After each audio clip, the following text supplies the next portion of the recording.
마가복음 10장 35절에서 45절까지입니다. 마가복음 10장 35절에서 45절입니다.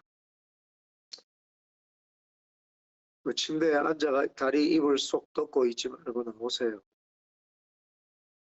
네, 마가복음 10장 35절에서 45절입니다.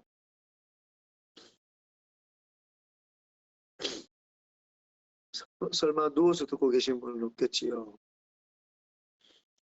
35절 다 같이 읽습니다. 시작. 세베대의 아들 야고보와 요한이 주께 나와 여짜오되 선생님이여 무엇이든지 우리가 구하는 바를 우리에게 하여 주시기를 원하옵나이다. 이르시되 너희에게 무엇을 하여 주기를 원하느냐 여짜오되 주의 영광 중에서 우리를 하나는 주의 우편에 하나는 좌편에 앉게 하여 주옵소서. 예수께서 이르시되 너희는 너희가 구하는 것을 알지 못하는도다.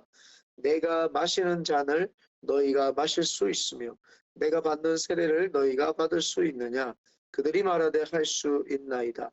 예수께서 이르시되 너희는 내가 마시는 잔을 마시며 내가 받는 세례를 받으려니와 내 좌우편에 앉는 것은 내가 줄 것이 아니라 누구를 위하여 준비되었든지 그들이 얻을 것이니라.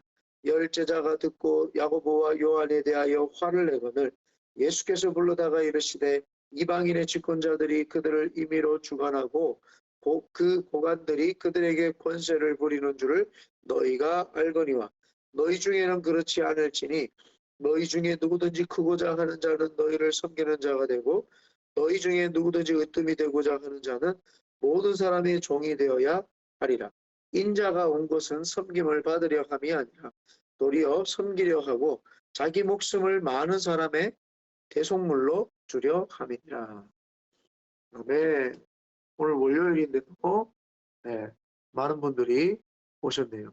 우리 예원자매는 안 자고 지금 새벽에도 나온 거예요. 일찍 자세요. 네. 오늘 성경에 보면은 섬김에 대해서 우리 이야기를 합니다. 사람마다 각자 개인에게 그 욕심이라는 게 있습니다. 적당한 욕심은 사람에게 필요합니다. 적당한 욕심은 사람으로 하여금 일하게 하고 사람으로 하여금 희망찬 하루를 살 수 있도록 하는 게 욕심입니다. 근데 그 욕심이 긍정적인 측면에서 보면은 꿈이라고도 하고 하고 싶은 일이라고도 하고 또 긍정적인 측면에서는 이 소망이라고도 이렇게 이야기를 합니다. 그래서 욕심이 사람에게는 욕심이 있어서 좀 긍정적인 측면으로 소망이 되고 또 긍정적인 측면에서 꿈이 되어 가지고 그걸 이루는 어떤 자아 실현이 되면 참 좋은 욕심이죠. 근데 그 욕심이 잘못되어 가지고 그게 이제 탐욕으로 바뀌게 되는 거예요. 그래서 욕심이라는 거를 좀 더 앞질러 가서 그게 사람으로 하여금 탐심을 가지게 하고 탐욕이 되게 하고 부정적인 측면으로 가지게 되면은 그게 이제 문제가 됩니다.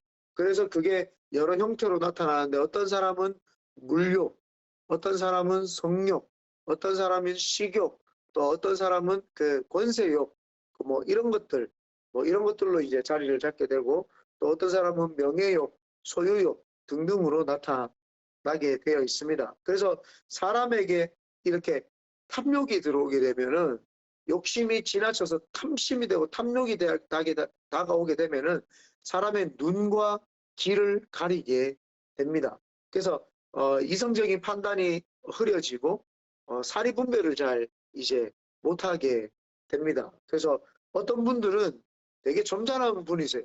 점잖은 분인데도 불구하고 식탐이 있어가지고 이 식욕이 식탐에 대한 욕심이 있어가지고 먹는 것만 보면 사람이 그렇게 점잖하다가도 헐레벌떡 가는 사람이 있고 또 어떤 분들은 참 성품이 좋은데 돈 이야기만 하면은 이 물욕이 있어가지고 이 돈 때문에 이렇게 사람들하고 관계가 막 깨지는 거 이렇습니다. 그래서 사람마다 각자 다 욕심이 있지만 그게 탐욕이 되면 안 되고 긍정적으로 소망이 되고 꿈이 되고 이렇게 자아 성찰하는 어떤 자아가 실현하고 싶은 것들을 이루어내는 어떤 그런 것이 돼야 되는데 많은 사람들이 잘못되는 모습을 좀 우리가 볼 수 있습니다. 이렇듯 사람에게 적당한 욕심을 지나친 탐욕이 생기게 되면은 이제 사리 판단, 분별을 못하게 되더라. 오늘 성경 본문의 내용이 이 제자들이 출세욕이 이제 들어와가지고 이 출세욕이라고 하는 탐욕이 들어와가지고 예수님께서 앞에 계시고 예수님께서 세 차례나 걸쳐가지고 내가 고난받을 것이다 라고 이야기를 합니다. 예수님이 세 차례나 고난받을 것이라고 이야기를 하면은 중요한가 보다. 여러분 한 번 진지하게 이야기해도 중요한 내용이잖아요. 두 번 진지하게 이야기를 하면 이게 진짜 중요한가 보다. 세 번 이야기를 하면 이제 이거는 되어질 일이고 세 번이나 예수님이 이야기를 했기 때문에 이거는 빼도 박도 못하는 일이구나. 이거는 막 현실에 나타나는 일이구나. 이렇게 사리 분별이 돼야 되고 이성적인 이 분별이 돼야 되는데 제자들이 예수님이 자꾸 고난에 대해서 순환에 대해서 내가 고난받으러 왔다라는 것을 설명을 하고 이야기를 했는데도 불구하고 사리 분별이 안 돼요. 지금 사리 판단이 안 서는 거예요. 이게 무슨 내용인지 모르고 이 눈이 가려지고 귀가 가려지고 이성적인 판단이 흐려지는 거예요. 그래가지고 이들이 예수님이 이제 마지막으로 3년 만에 사역을 하고 마지막으로 예루살렘으로 올라가는 길에 제자들 중에 야고보와 요한이 그 눈이 가려져서 예수님에게 이런 말을 합니다.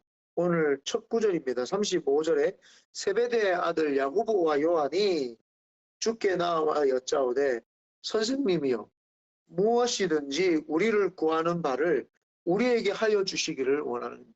내가 출세하고 싶은데 출세욕이 있는데 출세하고 싶은데 주님 내가 막 출세하는 건 내가 하고 싶은 거 좀 들어주십시오. 노골적으로 주님께 이야기를 합니다. 그러니까 주님이 그래도 차분하게 교훈하고 가르치시려고 이렇게 묻습니다. 이르시되 너희에게 무엇을 하여 주기를 원하냐? 좋다. 그래 들어라 보자. 뭐 해주기를 원하는데 그러니까 37절입니다. 여짜오되 주의 영광 중에서 우리를 하나는 주의 우편에 하나는 좌편에 앉게 하여 주시옵소서. 좌의정, 우의정이 되게 해주십시오. 하나는 국방부 장관, 하나는 국무총리, 하나는 내실을 달리 다지는 국무총리가 되게 해주시고 하나는 외적인 것을 담당하는 국방부 국방부 장관이 되게 해달라고 뭐 이렇게 막 주님께 이야기를 합니다. 출세에게 눈이 가려진 거죠. 주님이 이 땅에 오신 것은 섬기려 하려 왔고 사람에게 대성물로 내어주려고 자신을 내어주려고 오셨고 사랑으로 이 세상을 품고 그 모든 죄를 해결해 주시러 오셨는데 그만 정신 못 차리고 출세욕에 눈이 가려가지고 세 번이나 이야기했고 지금 앞에 계신 분이 메인 아이디어 누구이십니까? 하나님. 하나님이 앞에 있는데 하나님 나 지금 국방부 장관 되게 해주시고 나 국무총리 되게 해주세요. 이딴 소리를 하니까 주님이 이야기를 합니다. 그래도 참 주님 성품이 좋으시다 그죠? 이번 목사 같지 않고 내 같으면 그만 시sharing 막 오늘 막 때찍 보는데요 진짜 정신 안 차릴래? 세 번 이야기했더니 저희 차를 이렇게 이야기할 텐데 우리 주님은 그래 들어나 보자 하면서 참 니네들이 하는 걸 니네들이 모르지만 또 설명해 줍니다. 38절입니다.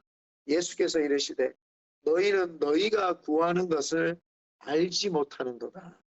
내가 마시는 잔을 너희가 마실 수 있으며 내가 받는 세례를 너희가 받을 수 있느냐. 내가 고난을 당하기 위해서 그 고난의 잔을 마시고 내가 그 고난을 다 받기 위해서 성령 하나님이 주시는 그 기름 부으심을 받아서 메시아 그 기름 부으심을 받아서 메시아로서 죽기 위해서 이 땅에 온 것을 니네들이 받을 수 있겠느냐 라고 이야기를 하니까 철딱서니 없이 이렇게 이야기를 합니다. 39절입니다. 그들이 말하되 할 수 있나이다. 그러니까 예수께서 다시 말씀하십니다. 너희는 내가 마시는 잔을 마시며 내가 받는 세례를 받으려니와 내 좌우편에 앉는 것은 내가 줄 것이 아니라 누구를 위하여 준비되었든지 그들이 얻을 것이니라. 너희들 사실은 예수님이 받은 잔을 우리는 받을 수 없어요. 예수님이 받은 침례, 세례는 우리가 사실 받을 수 없는 겁니다. 근데 주님이 받을 수 있다라고 하는 것은 여기서 우리가 잘 인식을 해야 되는 게 그 말씀을 우리가 이제 들었잖아요. 그러면 실천할 수 있는 힘을 달라고 기도를 해야 돼요. 3번이나 예수님이 말씀을 주셨는데 사리분별을 못한다는 것은 내가 내 영적인 거와 내 육안과 내 영안을 막고 있는 무엇인가 있다라고 하는 겁니다. 그걸 막고 있는 것을 제거해야 됩니다. 여기에 제자들에게는 뭐예요? 출세욕. 출세욕이라는 게 나를 탁 막고 있잖아요. 우리 성도님들 한 분 한 분과 또 저를 막고 있는 게 무엇인지를 잘 봐야 되는데 누구에게는 물욕이 될 수 있고 어떤 사람은 성욕이 될 수 있고 어떤 사람은 식욕이 될 수 있고 어떤 사람은 명예욕이 될 수 있고 어떤 사람은 소유욕이 될 수 있죠. 그런 어떤 욕심들이 가려지니까 말씀을 받아도 그것 때문에 말씀이 이 땅에 실현되는 것, 하나님의 역사로 나타내는 것을 막는 게 있다 이 말입니다. 그 막는 것을 제거하려면 성령 하나님이 필요한 거예요.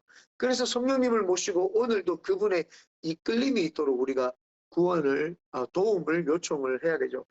우리가 몰라서 능력이 없는 것이 아니라 우리가 몰라서 못하는 것이 아니라 진짜 능력이 없어서 못하는 거예요.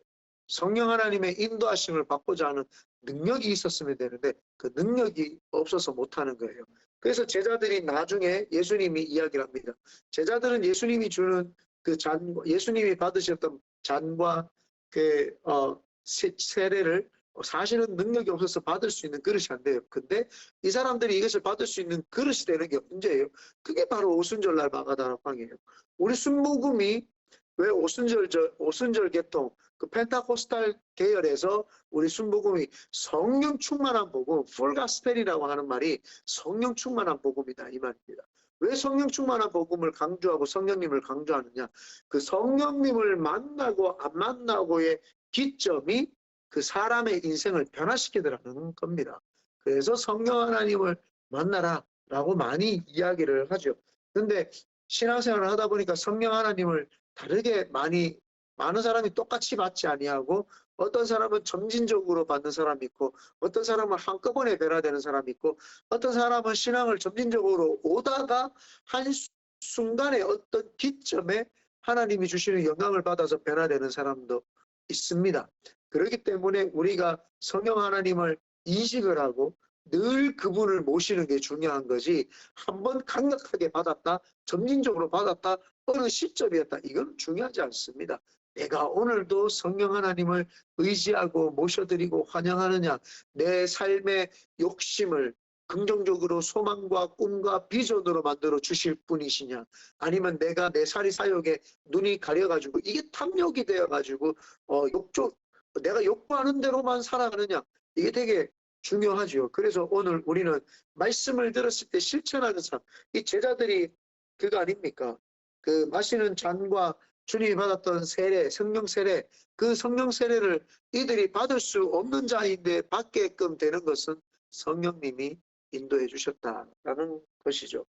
그렇지만 그 하늘나라의 상급은 예수님도 권한이 없습니다. 그래서 40절에 내 좌우편에 앉는 것은 내가 줄 것이 아니라 누구를 위하여 준비되었든지 그들이 얻을 것입니다. 하늘나라에 가서 주님 옆에 앉아 있는 것은 예수님의 권한이 아니다 이 말입니다. 그런데 참 예수님께서 이렇게 지금 또 앞에서도 이야기해 주시는데 다른 제자들도 이제 거듭니다. 한몫당합니다. 41절에 열 제자가 듣고 야고보와 요한의 대하여 화를 내거늘 여러분 예수님이 주든 안 주든 그건 무슨 상관이고 내가 이 땅에서 영광을 받든 무슨 상관입니까? 다른 사람이 교회에서 열심히 봉사하면 그걸 시기 질투할 이유도 없고 그 사람이 하나님께 받은 은혜대로 섬기는 건데 그거에 대해서 우리는 자유하면 됩니다. 이 사람이 열심히 섬기는구나. 하나님께 축복받는구나. 그러면 되죠. 그래서 제일 중요한 거는 내가 은혜를 받았냐 못 받았냐. 그게 중요한 겁니다. 여기서 이제 우리가 다시 또 짚고 넘어가야 되는 게 이 신앙의 근본은 섬김이라고 할 수 있습니다. 어쩌면 세상의 가르침과는 완전 반대죠. 무조건 세상에서는 1등 해야 되고 베스트가 돼야 되고 다른 사람들이 따라올 수 없을 만큼 스펙을 쌓아가지고 높은 경지에 올라가야 되는 거. 그게 세상에서는 이야기를 하죠. 그래서 성공하는 삶에 대해서 사람들이 얼마나 가르치고 그 성공하는 삶이 무엇인지 막 들어보려고 사람들이 가는데 주님은 그런 건 중요하지 않고 섬기라. 섬겨라. 그래서 세상을 변화시키는 힘은요, 사실은 섬김이에요. 성공한 사람들, 위대한 사람들, 그 모든 사람들을 굴복시키고 머리 숙이게 만드는 게 뭡니까? 섬기는 사람. 섬기는 사람. 그래서 요즘에 유튜브나 많은 영상들을 볼 때에 뭐 슈퍼맨이 나타났다 뭐 이런 이야기들 여러분 아시잖아요. 버스가 가다가 뒤집어졌는데 사람들이 쫓아가서 버스 안에 있는 사람들을 막 구해줬다. 그 모습을 보니까 막 감격이 되고 우리도 그 영상을 그냥 보다가도 막 감격이 되고 막 그러지 않습니까? 뭐 차 사고가 났는데 오토바이를 차가 깔았는데 사람들이 막 6명이 와서 벌쩍 들어가지고 그 사람을 구조해줬더라. 그래서 일상생활에 뭐 슈퍼맨들 뭐 이러잖아요. 그게 뭐예요? 섬김이잖아요. 크리스천들이 왜 욕을 얻어먹고 그러냐? 당당하게 말을 하고 당당하게 섬기고 막 그 사람들보다도 신바람 나게 섬기는 모습을 안 보여주니까 세상 사람들이 크리스천들이 섬기는지 안 섬기는지 섬기는 사람들이 크리스천인지 아닌지도 몰라요. 그러니까 뭐 당당하게 나는 예수 믿습니다 하고 막 치료해주고 병 고쳐주고 귀신 쫓아내주고 섬기니까 그 사람들이 볼 때 예수 믿는 사람들은 다르구나라는 걸 보여내야 되죠. 그래서 신앙의 근본은 섬김입니다. 그래서 우리의 뿌리 깊숙이 섬김을 가지고 우리가 세상을 덮쳐나가고 우리가 변화시켜야 될 줄 믿습니다. 그래서 이제 42절부터 45절까지 섬김에 대해서 주님이 이야기를 하는데 우리가 중요한 것이 42절입니다. 야, 세상 사람들도 니네들 무시하지 않냐? 예수께서 불러다가 이르시되 이방인의 집권자들이 그들을 임의로 주관하고 너희들을 마음대로 주관하고 그 고관들이 그들에게 권세를 부리는 줄을 너희가 알거니와. 그 사람들이 얼마나 권세 부리고 마음대로 하느냐. 요즘 우리 정치 보면 진짜 막 가슴 아프잖아요. 자기들 마음대로 막 백성들을 막 움직이고 마음대로 막 좌우로 갈라가지고 막 좌파로 가고 우파 가지 마라. 중심을 지키세요. 좌파 우파로 흔들리지 마. 좌로 가가지고 막 사람들 여론몰이 하니까 그게 맞춰가지고 맞다 이러고 막 우파로 가가 나나 구구 뭐 구구를 채 그게 맞다 뭘 맞기는 뭘 맞아요. 좌우로는 흔들리지 말고 기준은 우리 크리스천이 기준이지. 그게 세상의 기준이 아니다. 이 사람들은 지금 마음대로 하는데 거기에 막 정치 이념에 막 빠져가 좌로 우로 흔들리는데 그런 거 흔들릴 필요 없죠. 너희들 그거 받지 않냐. 크리스천들아. 니네들 그거 그 짓 하는 거 봐놓고 니네들도 또 좌편에 우편에 막 앉아달라고 그렇게 하느냐. 그렇게 하지 마라. 우리 근본은 섬기는 것이다. 라고 하면서 43절에 너희 중에 그렇지 않을진대 너희 중에 누구든지 크고자 하는 자는 너희를 섬기는 자가 되고 너희 중에 누구든지 으뜸이 되고자 하는 자는 모든 사람의 종이 되어야 하리라. 그래서요. 왜 신앙생활을 한다든지 뭘 하다가 자꾸 저 사람 잘 돼야 되는데 못 되는 줄 알아요? 그 속에 하나님 중심을 보시거든요. 그 사람 자꾸 높아지려고 하는 욕심이 있으니까 자꾸 그 욕심에 의해서 시험을 받아요. 야고보서 2장 말씀 우리가 봤잖아요. 사람이 이 시험에 넘어지는 이유는 자기 욕심에 이끌림이에요. 그러니까 이 사람 신앙생활 우리가 볼 때 잘하는 것 같은데 자꾸 쓰러지고 넘어져요. 그 속에 욕심이 뭔가 있어요. 그게 있으니까 하나님은 그 욕심에 있어서 낮아져야 되는구나 해서 그 테스트를 통과를 못하니까 계속 넘어지는 거예요. 근데 이 사람은 뭐 보니까 뭐 성격도 지 마음대로 내 마음대로 하는 것 같고 막 뭔지 모르게 막 신앙생활 하는 게 우리가 볼 때는 좀 아닌 것 같은데 했는데 자꾸 잘 돼. 물론 잘 되는 게 중요한 건 아닙니다. 근데 신앙생활 하는 거 보니까 자꾸 믿음으로 뭔가 반응하는 것 같기도 하고 그래요. 근데 그 사람은 욕심이 아니라 낮아지려고 했던 거예요. 그러니까 하나님이 높여주는 거예요. 하나님이 높여주면은요, 낮출 자가 없어요. 하나님이 낮춰가지고 거기 팍 숙여버리면 높아질 자가 없습니다. 그래서 사람을 외모로 우리는 판단해서는 안 되고 사람이 선택하는 것이 선택을 무엇인가 할 때에 하나님의 은혜로 선택을 하고 하나님이 원하는 걸로 선택을 하는지를 봐야지. 그거는 그 선택을 할 때 보면은 이 사람의 욕심이 있느냐 아니면 하나님을 위해서 선택을 하느냐가 딱 결정이 납니다. 그래서 신앙생활을 할 때에 무언가 선택을 할 때에 이 속에 하나님이 있느냐 없느냐 그 선택을 보면은 그 사람이 신앙이 있고 없고 지금 욕심에 의해서냐 아니냐 이걸 빨리 사리 분별할 수 있고 판단할 수 있습니다. 그러므로 결론을 맺겠습니다. 우리가 말씀을 들으면 실천할 수 있는 힘을 달라고 성령 하나님께 기도하시고 그 다음에 신앙의 근본이 섬김이기 때문에 오늘도 세상 나가서 좀 섬겨주세요. 오늘 여러분의 옆에 있는 사람들이 아 크리스천이구나. 난 크리스천입니다. 좀 말 좀 해주세요. 그 믿음의 교회 성도들. 네, 그래서 내가 크리스천이라는 걸 세상 사람들이 알고 그 크리스천으로서 능력의 삶을 살아갈 수 있도록 여러분들이 스스로 먼저 공표하고 그래서 섬겨가지고 그 사람들이 아 크리스천들이 다르구나 라는 것을 인식할 수 있도록 빛과 소금의 역할을 감당하시기를 예수님의 이름으로 축원드립니다.